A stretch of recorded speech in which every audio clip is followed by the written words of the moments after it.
Scare Me by Care Alexander, Chapter 28. Tanisha helps me to my feet, but we don't race off again. We stand there, surrounded by heavy mist, tombstones rising from the fog like demonic hounds. "What's going on, Kevin?" Tanisha asks. Her voice is surprisingly calm, like she's in shock. "I don't know," I reply.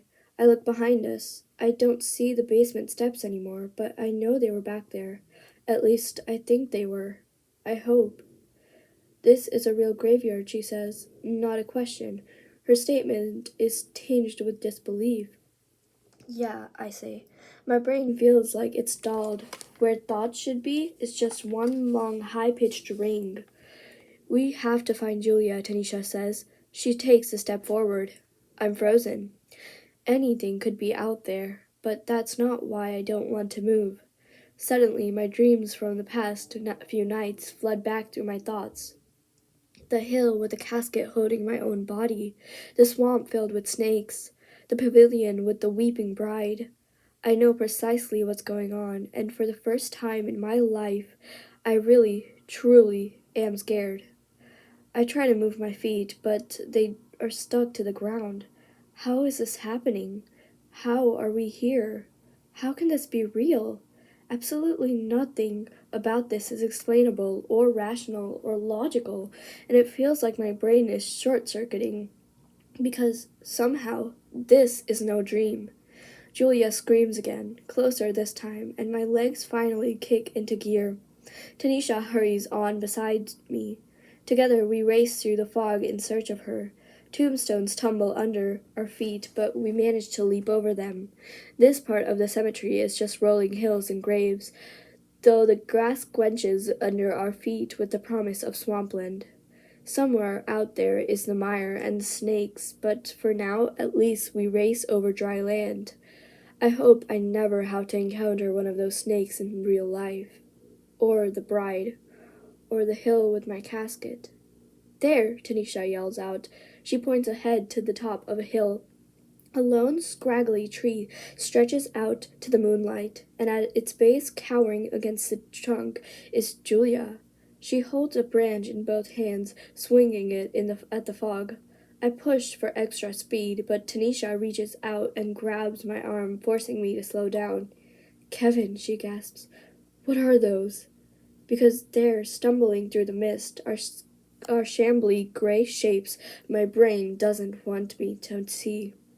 I know them from their hunched backs, their outraised arms, their lumbering gait. I know before their moans even hit my ears. "Zombies," I whisper. "No way," Tanisha replies, but now she sounds like she's finally panicked. "What do we do?" I look at her. She's staring at me in a way that tells me she expects me to take the lead. "I don't know," I reply. "I built haunted houses, not live in them." But you've watched all sorts of scary movies," she replies. "You have to know how to deal with them, how to deal and defeat with them." My mind races. I have watched a lot of scary movies. That's how I get a lot of my material, but there's a difference between watching a scary movie and being in one. Especially because in scary movies, the main characters often do everything wrong. "Zombies are slow and kind of stupid," I say. "Maybe one of us can distract them while the other runs in and saves Julia." "I'm faster," Tanisha says. It's not a fact she seems happy about right now. See, she swallows hard. I'll distract them, and you save Julia." I nod. "Look around." "Let's meet back by the tree," I say, pointing in the direction from which we came. She nods once and darts off, cutting through the mist like an arrow.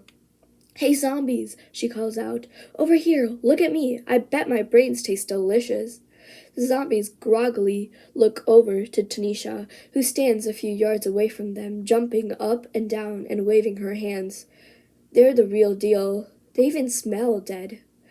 Some are missing arms, others don't have jaws or eyes. There's even one that's just a torso on the ground, scratching towards Julia with bloody hands. For a moment, I don't think our plan is going to work. Then Tanisha yells out again, and they start hobbling towards her. She immediately runs away. The zombies follow. I run up to Julia as quickly as I can. She's slouched against the tree, and when she sees me, she raises the branch as if to hit me with it. Thankfully, she sees it's me right before striking. She drops the branch and jumps towards me. Kevin, she yelps. I was so scared. I was just walking around acting like a zombie, and then, shh, I urge. I pat her on the back and look around wildly, but it seems like the zombies are still preoccupied with Tanisha. I see her running circles around them further away. Stay quiet. We don't want to be found. She gulps and nods. Can you run? I ask. Another nod. Good, because we're getting out of here. I hope.